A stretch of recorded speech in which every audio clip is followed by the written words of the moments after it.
I'm fortunate to have two areas of focus. One is part of the STEM Academy and the Technology and Engineering.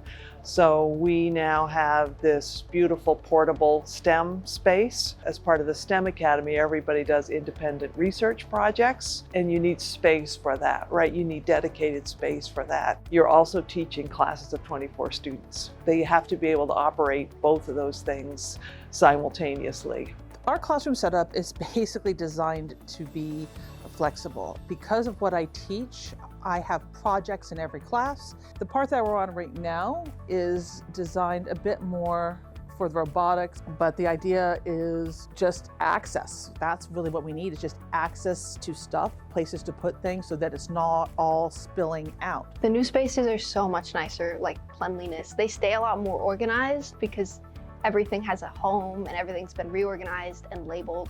So you don't kind of have like the last student's stuff out everywhere and new stuff that hasn't been put away. So some of the problems that we're facing is in our technology, computing, physical computing spaces, there are lots of little parts and pieces, and we did not have the right storage or places to put them. It's a lot more fluid.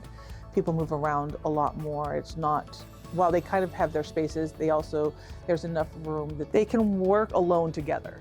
I think it's easier to work together because we're able to work and spread out our papers and just work with multiple people and not have to worry about how much space we have. The furniture is probably going to be here longer than we are, but I think having that flexibility is really, really important. I did a study when I was in 7th grade on how learning environments affect learning, and I found that cleaner, more open spaces definitely help with that. And I feel like the new furniture has really allowed us to have that and improve upon our learning environment, because there's not stuff strewn everywhere. You're not tightly packed like sardines. It's really nice.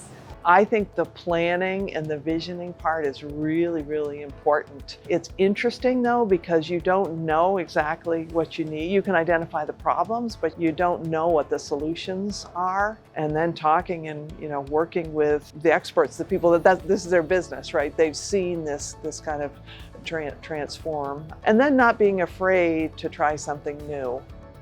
The choice of classroom furniture also says a choice about what you as a school value. And I would say that the choice that we made and the way that we're implementing it says that as a school, we value opportunity, we value technology, we appreciate collaboration, but we want to be able to meet the needs of our students, whatever those are.